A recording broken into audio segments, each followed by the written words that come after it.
And we're live. Welcome to the podcast, guys. We're calling it Pseudo Professionals.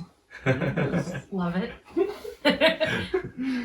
And we'll start with who you are one by one and how you got involved with the band. I guess, starting with you, Callum, since you're straight to my left. Okay, sweet. I'm Callum. I played bass in Sara Carbone band, and I got involved with the project because I was recording with Sara, doing some engineering work on her EPs that are coming out soon. And she was just looking to put together a new band to play some shows around the release of this new music, and I fell in as bass player and backup singer. How long ago was this? Back in November was when the band actually came together, but we started working on the new recordings kind of over the summer. Oh, no way.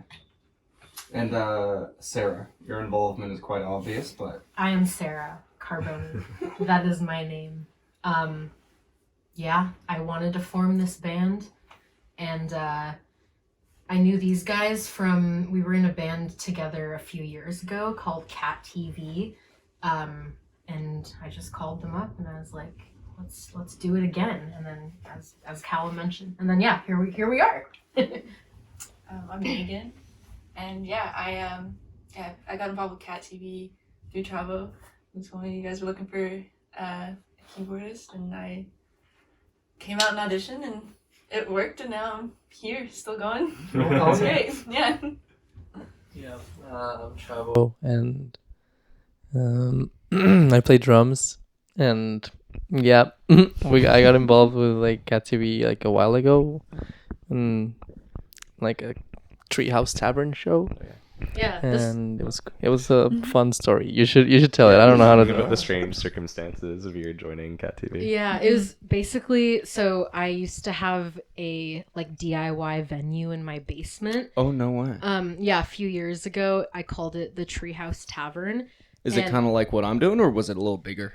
It was live shows. Oh, hell yeah. At one point, I think we had maybe 200 people, which was way too much. In a house venue? And people peed in my garden and graffitied my walls, and it was so rude. So I was like, never again that big. But most of them were we limited it to I think maximum 80 guests. Yeah. Okay. Anyway, so... At one of them, Cat TV was performing, and we had a different drummer back then, and the drummer was running late, and Chavo had shown up because he was doing some photography for YVR Underground. Oh, no way. Mm-hmm. And and we were just doing sound check, and I was like, I need to sound check, but my drummer isn't here. And Chavo was like, I'm a drummer. And I was like, oh, cool. So then he filled in, and he was just awesome. And I was like, okay, I need to hire this guy. So here we are several years later. Oh, hell yeah. That was also the first place I ever played in Vancouver. Yeah, I was still in high school at the time, and my band came over from Victoria because our drummer, he was the brother of Sarah's old roommate, Charlotte. Oh, yeah, no way. and so we played one of those Treehouse Tavern basement shows. Yeah, I think we were all dressed as the Wiggles for whatever reason. The Wiggles? Yeah, we used to all dress in different costumes for every show. Oh, that's so that was cool. the hottest show I ever played. I was in a turtleneck sweater the whole time. Yeah, the air circulation in that basement wasn't good. Not great. Also. Not great. There That was was one a lot- door at the back that let some air in. What was the name of your band? It's called Anteater Eater. Anteater Eater? Yeah, we're still active. Yeah, we are all based in Vancouver now. We slowly moved from Victoria to Vancouver. Oh, that's really cool. Yeah. What brought you to Vancouver? I go to UBC still. Oh, what are you studying? I study English. Ooh. But yeah, I came over here just after high school, and then my bassist and drummer came over 1 year later, and then the year after that. Oh, no way. Yeah. Do you find it studying, does it help your craft as a musician? Does it get in the way? I actually wanted to go into English largely because of music. I wanted to broaden my knowledge and vocabulary and writing skills. And there are a few people I really admire as musicians who also happen to be in English fields. I was actually just reading about Steve Lamos, who's the drummer for American football. Oh, no way. He's a professor of English at, I'm forgetting the university, but in the States. And then I think famously Ezra Koenig from Vampire Weekend is he was an English teacher for a while. So yeah, that was part of there's some buzzing going on. Yeah, Is there some buzzing? Oh. Sophie? If you gotta take that, you can take that. Do we need to pause for a minute? No? Okay. Who is Sophie? For once, it's not my phone ringing, so we're good. I think mine's still on silent. We should be safe. But yeah, English and music. How do you find English affecting or studying English? How does it affect your like? Do you write lyrics in the band, or are you just doing bass, or? Oh, in the other band? Or I guess in yeah, this band? either or.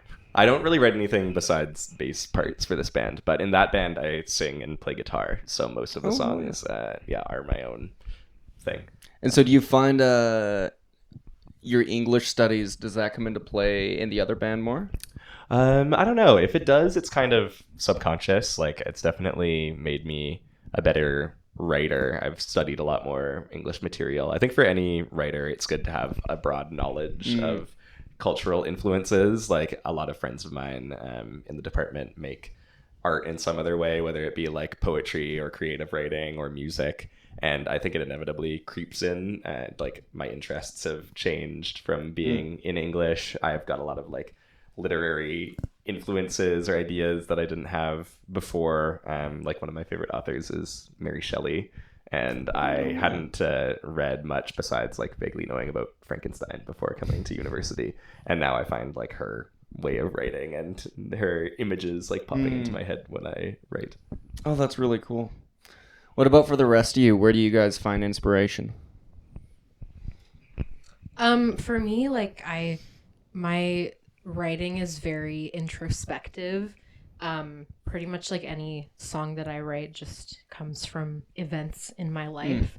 But I take a lot of inspiration from other musicians. Right now I'm really obsessed with this artist called Devin Again. Devin Again. Yeah, it's like pop-ish stuff, you know?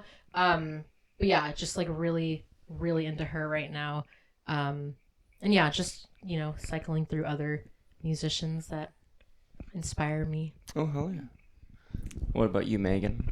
Yeah, well, I also work in film, and so I'd like to blend the two together. Ooh. I find that when writing scripts and stuff, I listen to a lot of songs, and that kind of helps me paint a picture in my head of what I want to tell and what I want to, the kind of vibe I want to get across. And then I think I've also been, like, the movies I watch and the other kind of stuff I see, I try to bring that into the music and listen to how they're using their music and storytelling. And yeah. What do you do in the film industry? Mostly camera operating, but some set decoration, I guess. Oh, that's really cool. Yeah. How long have you been doing that?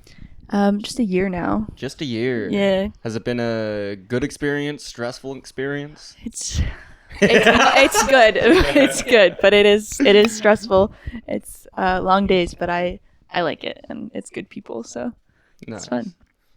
And you, Chavo, where do you get inspiration? Well, I think like kind of everywhere. I mean, mostly in music, right? Like, for example, yesterday I went to like Redgate to see Earthball, and that kind of music really inspires me, like improvised music, right? I think there's a lot to get from there, from all of those things. Seeing it made up on the spot? Yeah. Sorry, Callum, you were saying. I was just going to say, I kind of agree. Like, I feel a sense of camaraderie, but also like competition with other bands in the scene, in that I see people doing something and I'm like, oh, I want to figure out how to do that. Like, there's this band, Ears, that play around town, and they're always doing like crazy, interesting stuff using like effects and electronics. Are they the shout out to Chris? prog rock band? Shout out to Chris Beatty, who plays in a lot of really sick bands around town. Sorry, what did you say? Are they the prog rock band? I guess they're kind of prog rock. They're, I guess, more like, experimental kind of electronic. But yeah, they do a lot of stuff that I'm like, I have no idea how they did that, and I really want to figure it out.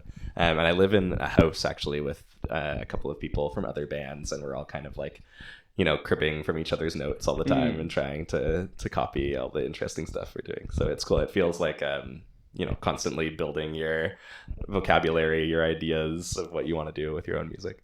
Yeah. So you guys are you're releasing music soon, correct?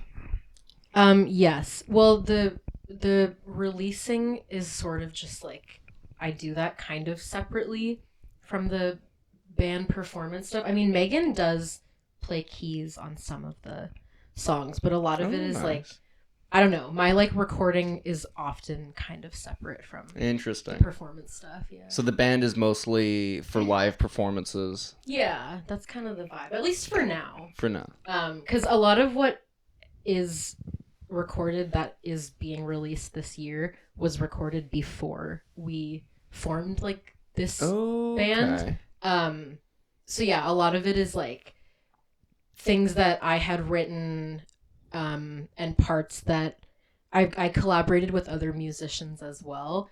And then I kind of bring it to these guys, and then we like find a way to bring it to life in the live setting. Yeah. So are you having to like rewrite the songs, or do you all just kind of figure out parts and try to make it as true as possible from what you heard or what's there? I'd like to kind of listen to what you've recorded and what's there, and then not necessarily copy it, but like blend the two using parts from what you've had, because I think they're good and they're fun, but then also making sure it's like my own stuff in there. Yeah, I feel like to me, like some of the songs, there are like particular things where I'm like, this is very integral to the identity of this song, so we have to make sure it's there in like the live version as well. But then there's also like the rest where I'm like, I feel like very happy to kind of explore and see like where all of our strengths can shine through the performance. For sure. Yeah, I think over the past couple months we've been working a lot more on like blending those things together, kind of like what Meg said, where when we were first starting out, it was kind of like we're all figuring out our own thing, and it sounds a little bit messy, and we're like finding our footing in the band. But hopefully people will be able to see on the set we just recorded that we've kind of got things nailed down now, where it's mostly stuff that we've all worked out together, and there are just like little moments where we can each like improvise a little bit or add our own color. You guys sounded really, really tight today. Thank you. Thank you. But what's kind of your, do you guys rehearse every week, or what's your rehearsal schedule like? Yeah, it's pretty much like every week on Sunday we get together for like about 2 hours, and rehearsal kind of depends on like what we have coming up. We've been doing shows, well, we've only done a couple shows at this point, but it's starting to be kind of a consistent thing. So usually our rehearsals are like, okay, we're prepping for the next show, which is on this day or whatever. And it's always a lot of fun too. Oh, nice. So just a constant forward center of mass. Exactly. Yeah. And when was your most recent show? We played at Take Your Time Back, actually, right before. Yeah, rest in peace. Right before it closed down, that was on the 5th of March, I think. Okay. Yeah, and that was great. But also, we had 6 people in our band for that show, and we did not all fit on the stage. Take Your Time Back is about the size of this room. Yeah, yeah. Generously. But it was really fun. Apparently we still sounded good, but we could not hear anything where we were standing. I was standing in a corner, like on top of the drum riser between Chavo's ride cymbal and like one of the PAs. Yeah. That was a really fun show, though. We played with Tomato Trader. Tomato Trader. I haven't heard of them. They're amazing. I'm in love with their sound. It's incredible. Shout out to Bella. Yes. Yeah. The bassist plays an upright, and I was very jealous. I felt like bass mogged with my little like short scale bass. Yeah, and then also with Stanza Loon. I don't know if you've heard of them, but No. yeah, I've heard of them. yeah, it was a really fun show. Oh hell yeah! Was it all kind of similar sounding music to you, or was it different vibes? So Tomato Trader is like alt folk. So I would say like the way that I would define our genre is like folk pop. But they were more alt folk is what Jack, the guy of Tomato Trader, calls it. And so it's like similar. And then Stanza Loon is more like a experimental electronic pop kind of vibe. Yeah. They play Okay. this omnichord. Oh yeah, omnichord. So cool. Which is so cool. I'd never seen one of those before. Yeah, So- Sarah was very excited. Yeah, I was like, oh when they pulled that out. So yeah, it was like kind of similar genres, but also I don't know. It was cool. Yeah.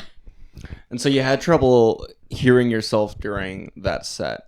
Does that kind of stress you in the band out, or are you able to work around it? I think it was fine. I mean, also one good thing is like that show was pretty intimate. Most of the people in the audience were like close friends, I would say. So I was kind of like, it's chill. Like if we sound like garbage, then whatever. It's nothing but love and good vibes. Exactly. Yeah.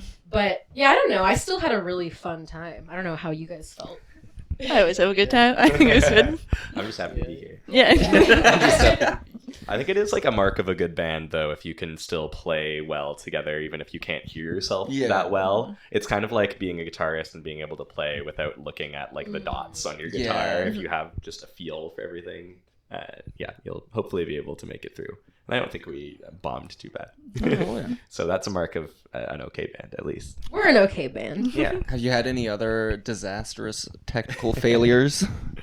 Not in this band, but in Cat TV, we definitely had a handful.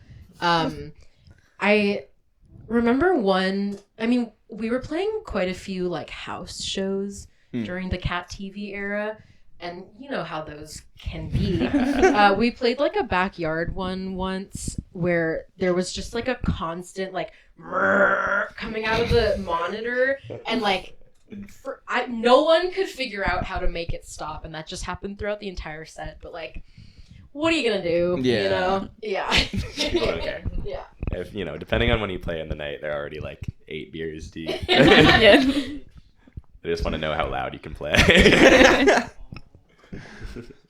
What? What, you think more beers, less beers? No. Nothing. Okay. What? I noticed you like to, on some of the songs, you're actually like hitting the cymbals with your hand. Yeah, it's just like to, it's not as aggressive as you would with this stick, right? It's just like a little texture, like beep. Oh, that's really cool. It's How long? Chavo? I was just gonna. Okay, you go. I was just gonna say Chavo's a very textural player. And he has a bag of like toys, like fun little percussion thing. Like some are meant to be instruments, others are a milk steamer from a coffee machine, but like he turns it into an instrument. Oh, Very no creative. way. It's really cool. He has this death whistle, Aztec death whistle. How many times have you blown that thing? There's one critical moment. There is one critical moment. We didn't do it in our recorded set, but it's part of our live set. So Ooh. come to the show on May 2nd. Oh la la. Yeah.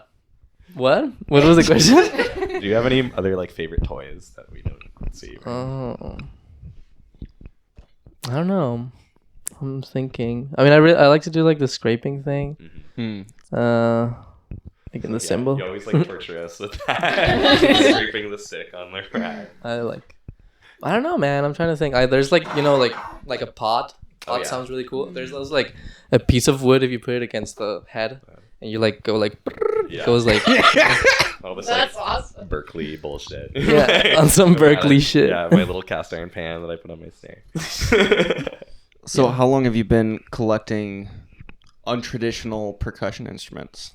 Honestly, like pretty recently. Like it was mostly because like I said, I really like improvised music, and a lot of drummers in like that genre or that style of playing like use, like other stuff like fucking like a book or whatever, like A tabletop. Yeah. Whatever's available. Yeah, there's this drummer that I really love called Han Benning, which he's still around. He's like 90 something probably, or 80, and he just plays like his shoe. He just goes and plays on his like and like just everything on the floor, and like it just makes you think of just like the nature of music and what's music and like what we think of music. Like everything can be music, right? Like if I just go like and do something, it can be something. You can do something with anything. So that's kind of cool.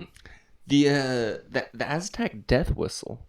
Yeah. Where'd you get that? What's the story behind that? Where did I get it? I got it in Mexico City because I'm from Mexico. Oh, right on. So one of the times when I was visiting my family, we went to Mexico City to visit my sister.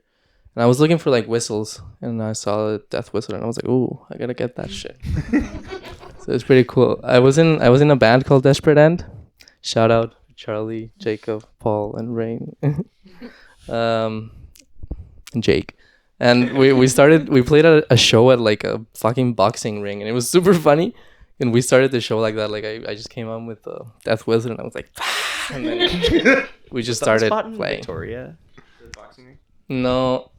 It's in Chinatown. In Chinatown, okay. I don't know.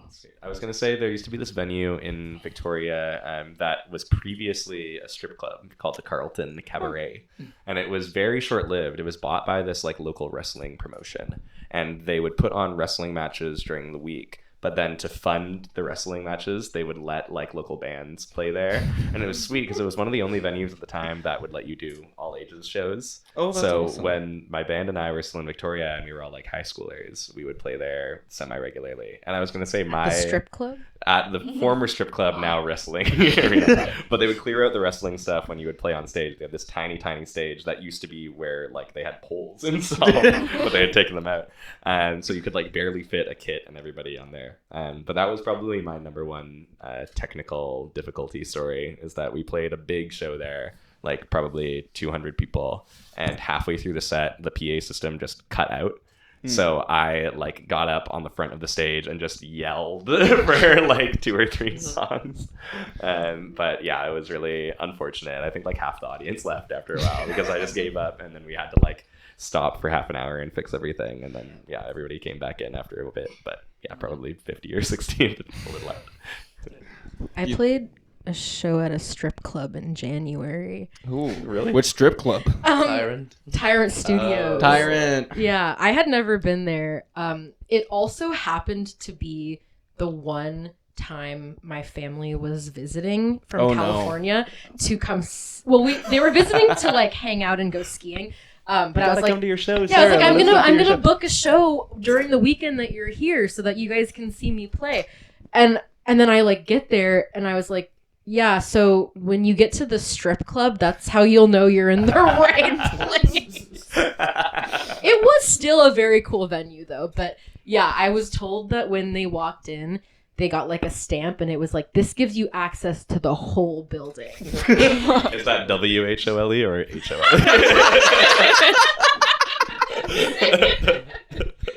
I don't know. And so how'd that show go? Oh, it was good. It was fun. I was actually really sick at the time. Ooh. So I was like full of goo and I've sounded better, I would say, but like it was still fun. Yeah, it was like a solo set, just me and my little guitar. I think I like kind of cried on stage actually because I played a song that I wrote about my dad because he was in the audience, and like it's just emotional. Yeah. It's like about how much I love my dad basically. But it was good.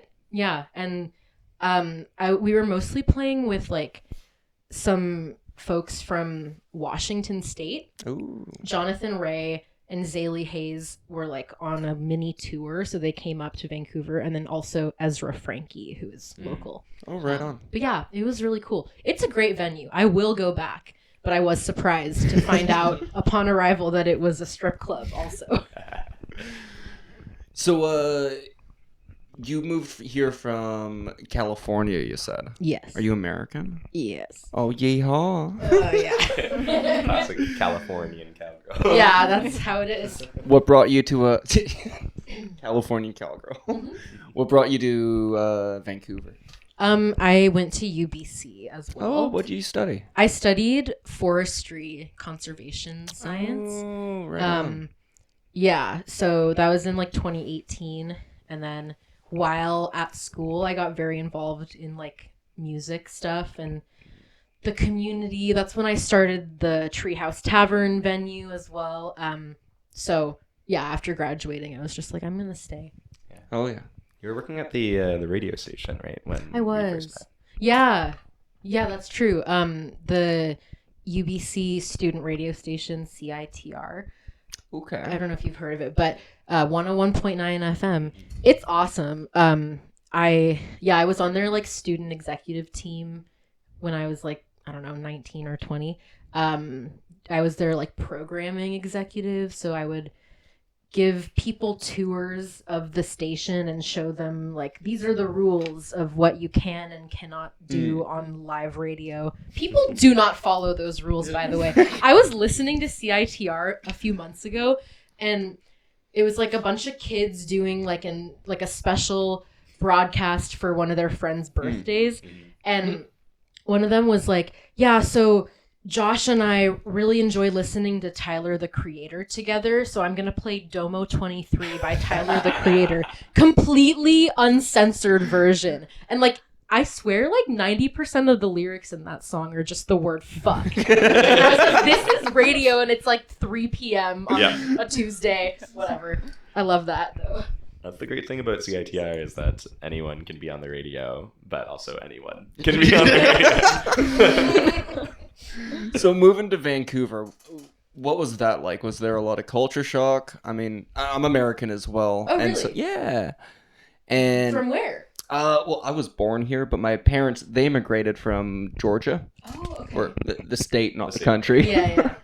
Cool. And so yeah, what was moving to Vancouver like for you? Because I mean, similar but radically different cultures. Yeah. I think that really for me the biggest shock was just that I was 18 and it was my first time not living with my parents, and suddenly I had all the freedom in the world. So that was like the main thing where I was like, what the hell is going on? But then there was like some cultural difference stuff. I would say like UBC is very international. So I didn't really feel that much like I was like being thrown into like Canada. It was like I'm being thrown into this place where there are people speaking like every possible language you could think of, like from every continent you could think of.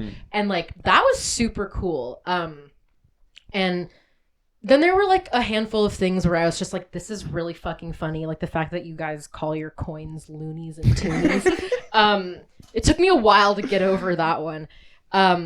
But yeah, culturally, I would say it's like not really different. Honestly, the only thing is that like people sometimes are pretty rude when I tell them that I'm American. Like I didn't choose to be American. I'm sorry. But yeah, it's otherwise like not super different, and I love it here. Hell yeah. What about you? When did you move here from Mexico? 2021. Yeah. 2021. How's that journey been?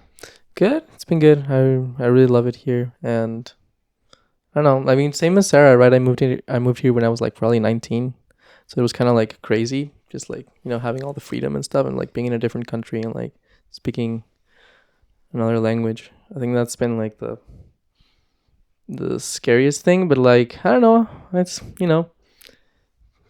things change and change is good. And I remember when I came here, like probably like on my first month or whatever, I started like dreaming in English, and that was like super crazy to me. That was like, holy fucking shit, what the fuck is that? That's cool. But now I'm like used to it, I guess. Were you fluent in English before you moved here? I don't know. I think so, but like then I kind of listened to like recordings of me talking or like videos of me talking. I'm like, ugh. That's gross, dude. But yeah, I don't know, man.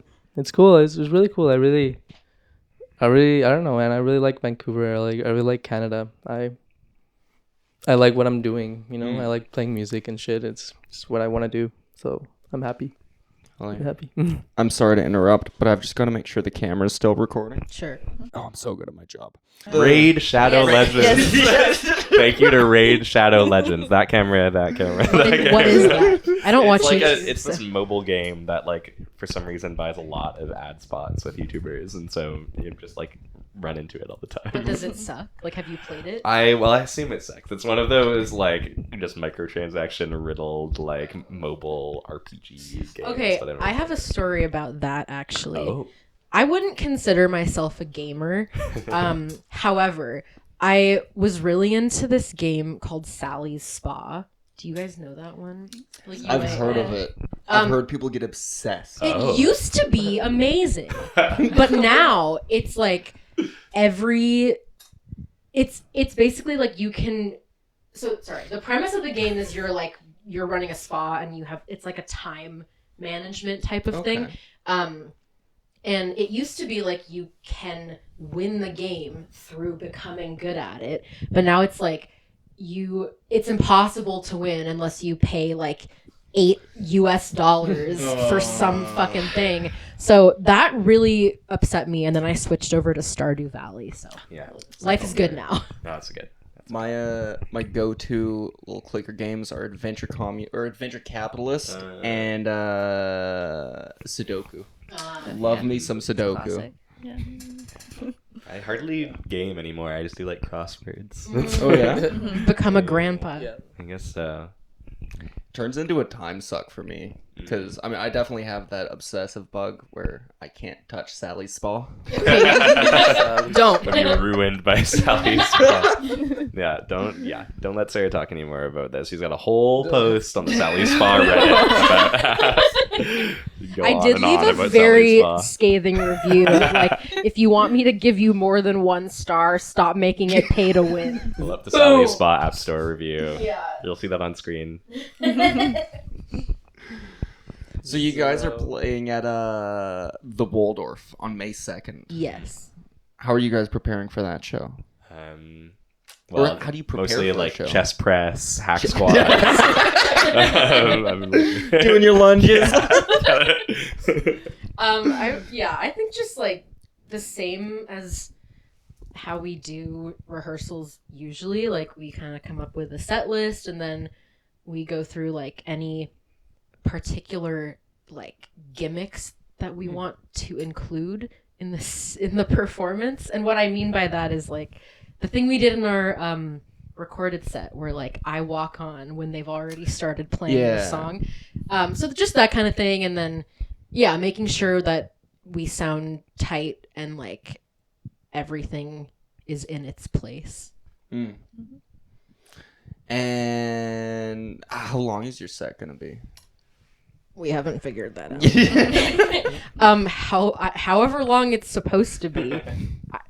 I don't know. Have you gotten any like set list information? No. No? Oh, I'm gonna talk to Armand about that. We'll figure it out. It'll be good. Something.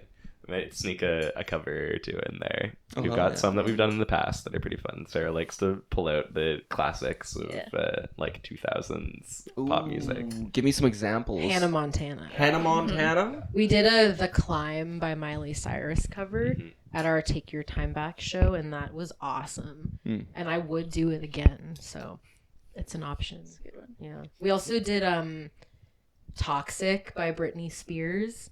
That was a fun one.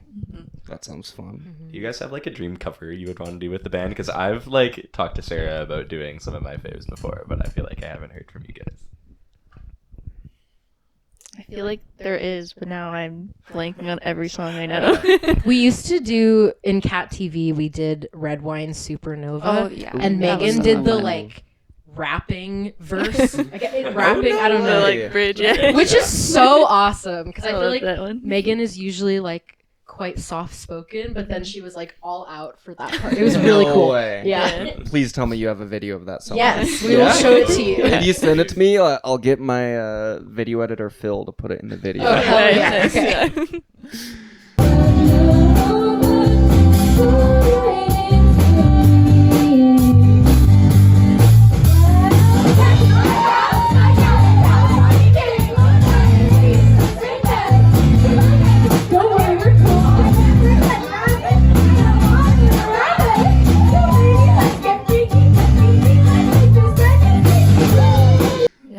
How long does it usually take you guys to prepare a set? Well, the good thing is that like a lot of the songs are ones that we've been doing for a while. So like we're gonna probably use a lot of the same songs we did in our recorded set. So it shouldn't take too long to, get those. They're constantly in rotation, so I mean they're fresh in the back of your head type thing. Yeah. But like learning a new cover song, or if I like wrote a new song by then or something, like I don't know, it takes us like a couple rehearsals to get it good. Yeah. We're also still kind of building up the band, so there are some songs that we didn't play this time that we might next time, because there's like violin or guitar or whatever that would otherwise be kind of missing if we played it in this format. And so are you just looking for like a violinist or a guitarist? Yeah, right now we're kind of figuring that out. I think we're definitely gonna like audition some violinists and see how it works with everything, but yeah, it's in progress. How do you guys navigate bringing someone new onto the band? Because like new people, new dynamics, what does that look like for you? Well, I've done it not in this band really, but in Cat TV I did that quite a bit. And like usually I'll just like do a little audition, which is pretty casual. I mean, I guess that's what Megan did, is like, yeah, maybe you can speak to that actually. Yeah, well, it was really nice. I mean, I came in and it was just jamming on some songs. I was really nervous because I didn't know any of the songs really, and so I guess that was like an opportunity to just like improvise and have some fun with it, and it was good. It was very welcoming. I felt like once I was in, I felt in. I didn't feel like the new person. So that was good, yeah. Yeah, like I feel like we have like a pretty good vibe when we hang out and rehearse. Like we're all pals. So I feel like any new person that comes in, I mean like obviously we want them to be like a good musician, but also like hopefully they want to hang out and be pals. Yeah. And as long as they do, then like I don't really see any issue, Hell yeah. Well, I'm just about running out of questions here to ask you, so I'll ask you the final question that I try to ask every band, but I sometimes forget. In 3 words, each of you, what is the meaning of life? Oh my god. I don't know. I don't know. Yeah. Can I be corny? Oh yeah. Live, laugh, love. Can I be corny is pretty good. Friends and family. Friends and That's the family. meaning of life. I would say probably just like finding ways to experience joy as much as possible. That's not 3 words. Find your Experience joy much. Experience much joy. I love it. Yeah. What about you, Megan? I unironically think live, laugh, love is a good way to Like, live. that's Like, great. yeah, like it's pretty real. That's how I go by every day, living, laughing, and loving. Amazing. Hell yeah. Yeah. Well, thank you guys so much for coming on. Thank you for having us. We'll see you May 2nd at the Waldorf. Do you have a website? Do you have socials? All of our band stuff is under my socials, which is Sara Carbone Music on every platform. Oh, yeah. Sarah has no H. It's Sara Carbone. Sara. Yes. Palindrome. No. No, it's not. No, it's not. I was like, wait, is it? I'm in the process of making a website, but right now I have like a link tree, so Okay. you can go there. Sara Oh, yeah. Carbone Music. Put a link right there. Right there. Thank you. Oh, the butthole surface is also 3 words. The And that's a perfect way to end it. Thank you guys so much for coming on. Hey. Oh yeah. Hey.